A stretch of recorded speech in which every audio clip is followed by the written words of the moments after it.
Hey, Scott here from My Life's Reward. Thanks for stopping by the channel and checking out this final part of the narration series for the June 2021 ATV Overland in Western UP. We cross some bridges with some rivers, we get some river views, and we return back to the point of origin. So stay tuned, and thank you.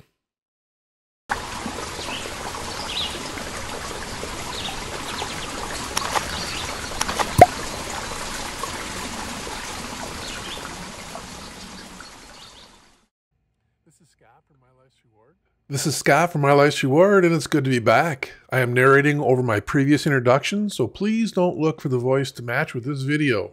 The green yard sure looks nice, though, looking back at June of 2021, when I originally put this video together. And now that I'm narrating this in February 2022, and all I can see is snow outside and white, and it's cold. So looking forward to spring. This trip series is at the end, with the last part remaining. Part 5 of 5 was the shortest ride of the trip at just under 38 miles. And we did not visit any attractions. Our riding time was only 1 hour and 50 minutes. From our lodging location at Dancing Eagles, we picked back up on the LL route. At the time we did this trip on June 7th of 2021, there was some road construction at this end of Watersmeet on US 45. Watersmeet, Michigan was a railroad station for the Chicago, St. Paul, Minneapolis, and Omaha railroads. Following the LL route, we located the Roadhouse Grill and ate breakfast. Then we traveled back to the north on the LL route until we located the SL route. We turned east and followed the SL route that paralleled US 2 all the way to Iron River. To the west and through Watersmeet and paralleling us was the middle branch of the Ontonagon River. This is the river that flows into Bond Fall flowage that we saw in our last video. The same water will soon be tumbling down 50 feet at Bond Falls. I noticed on the Gaia GPS map that there are 2 marked paddling routes through Watersmeet up until the river meets the trail and pauses for a while, and then picks up again later after Mexi I Mine Falls. We did not look at the river in this section, but what I'm seeing on Google Maps is it looks like there's a lot of white water and some big drops. So that's why I figure that this route is not something that is designated as a paddling route. We just passed Duck Creek and Marion Creek. They weren't really anything that we could that I wanted to video. And here we have the middle branch of the Ontonagon River. And a lot of slack water here, so there wasn't really anything that looked interesting, so I didn't stop. Again, we have the middle branch of the Ontonagon River coming up here. Still slack water, nothing really interesting to film, so I kept rolling. And then coming up here is my little friend, a snapping turtle. I wish I would have stopped and moved it off the trail, but I can assure you that my 2 riding partners did not hurt this turtle when they pass through here. This next bridge is going over the Tamarak River, and this seemed like a nice flowing river to me.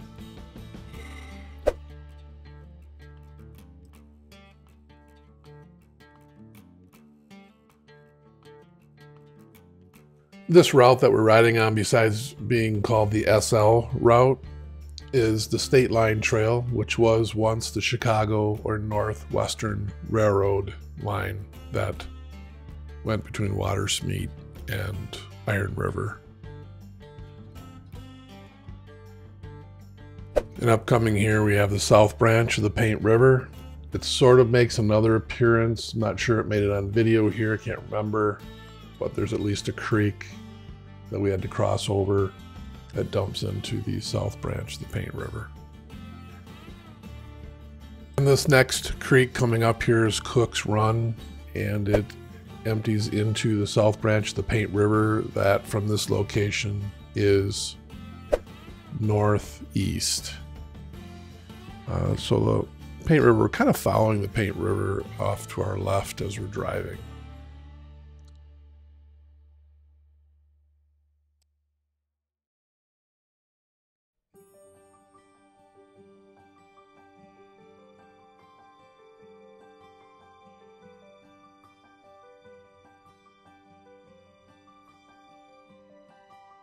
So we're getting close to Iron River at this point. We're northwest of it. We have a little ways to go, and we're going to be entering Iron River.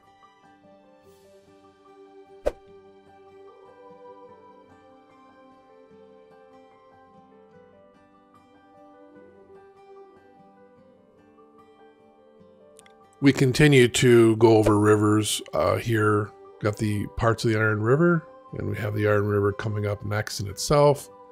I think we actually make a stop here to look at it. It's just not a lot to talk about when these trails are so straightforward, and we're not doing a lot of stopping to see things around, so my apologies for that.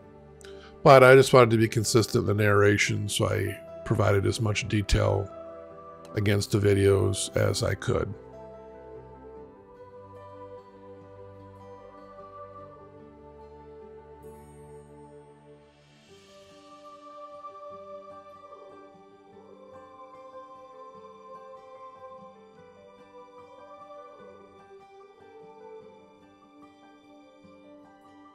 The Iron River here is coming up again. We're crossing it several times. And not one time did I stop to shoot water to show you what it looked like. It was something you really couldn't see down in. It's quite, I don't want to say dirty, it's just, you can't see anything in it. It reminds me of where I grew up back in Seaboing, in the thumb of the Seaboing River. We got our friend the turkey here on the left. But I grew up in Seaboing, Michigan, and we had the Seaboing River flowing through the town, and you couldn't see 6 inches down that river with all of the field runoff from the farmers.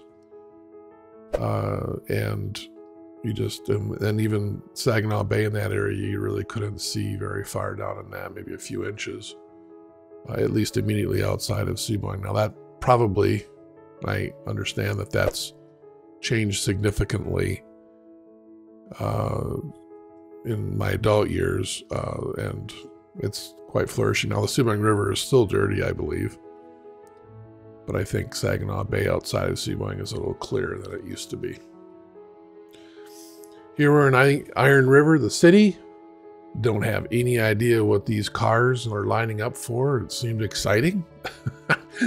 We were like, well, maybe we should get into the line, but this line just goes and goes, and we kind of go through here and wrap around, and we find the line again quite a ways out. So something was going on, not sure what it was. There's some more cars over there, I believe, that are part of that line on the right. Iron River was mainly settled. Well, it took its name after the river, but it was settled as a lumber area for white pines, and then later for the iron that was mined here. A bonus for Iron River is it's the birthplace and home of 4-time U.S. Olympian and 2022 gold medalist Nick Baumgartner. So there you go.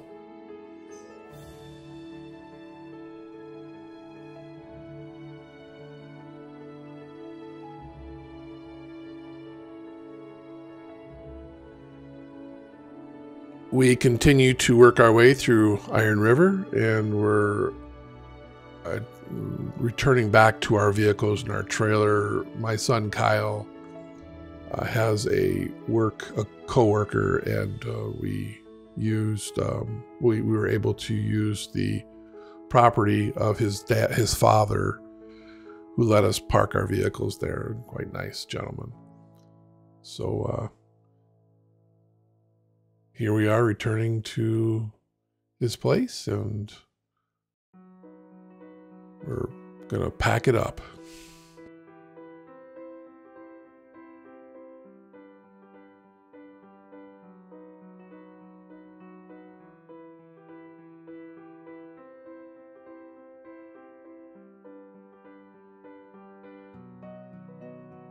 And that's Kyle's Jeep that's on the trailer there. He's pulling our trailer, and then that's Jim's rig up front with the red enclosed trailer and the white Expedition.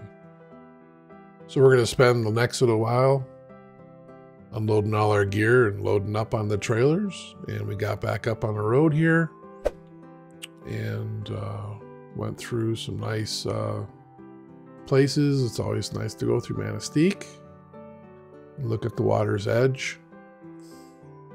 And eventually, as you go along this route, there's something else that's quite interesting to me, and that's an old drive-in theater that is mostly intact.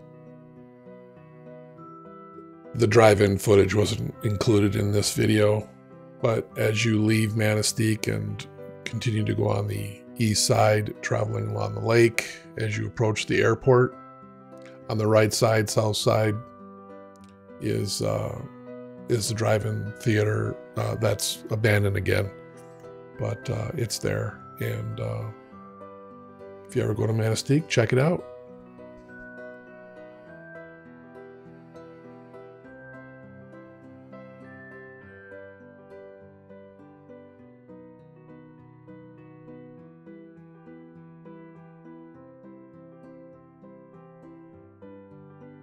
Along this route here, this road here that we are leaving Manistique here, this is Lake Michigan on the right. Lots of different views of Lake Michigan as you use this road, follow the coastline here.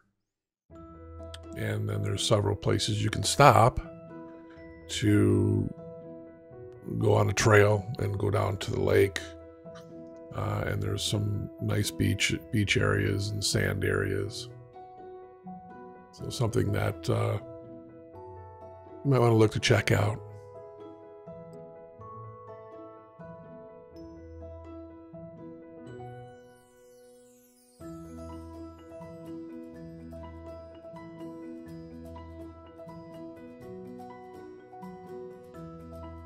So as we approach the end of this video, which is coming up here soon, kind of hang in there for the summary, the route summary of this video, of this last part.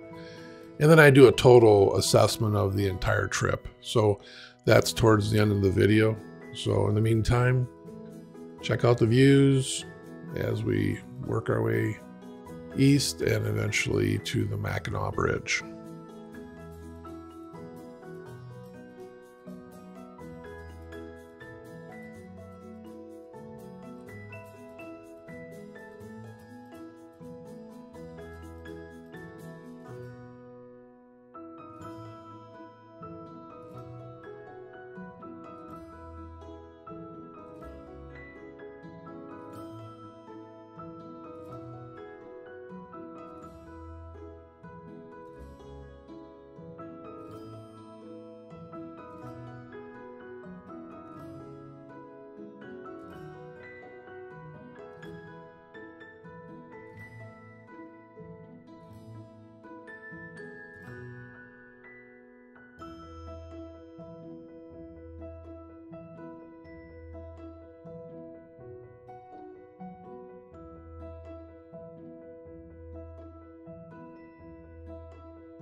On all the trips that I do in Michigan between the Lower Peninsula and the Upper Peninsula, whether we're on our way on the trip or coming back, this is sometimes the most exciting part for me, is seeing the Mackinaw Bridge, which is coming right up. And again, stand by, the trip summary is coming up right after we take a look at the Mackinaw Bridge.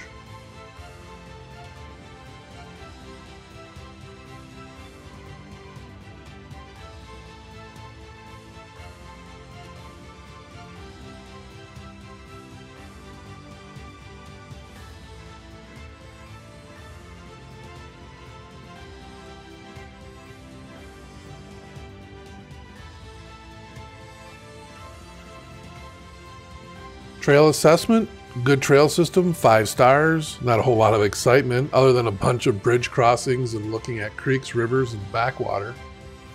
Several miles of the trail traveled alongside the middle branch, the Ontonagon River, and the Tamarak River. Besides seeing a snapping turtle and a turkey on the route, not much else happened, but this route is still nice. There's lots to see. It's well maintained and easy to follow. Overall trip assessment, we drove just under 478 miles in 27 hours and 17 minutes of moving time. We spent 6 days and 5 nights on this overland trip. The trails, attractions, and experience made it a 5-star must-do trip from my viewpoint. Doing something like this will give you something back that is worth so much more than money. Family, friendships, camaraderie, memories, in combination with the travel destination is outstanding. If you find the time, it is well worth the trip. I want to thank you for catching this narrated version of the video series. As always, please leave feedback if you see opportunities for future videos. Thank you for your time and visiting the channel, and until next week, take care.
Thank you for stopping by the channel and watching the video.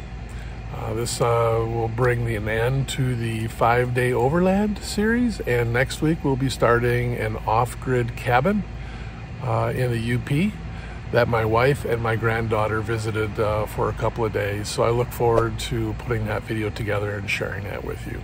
So in the meantime, see you next week. Take care. Thank you.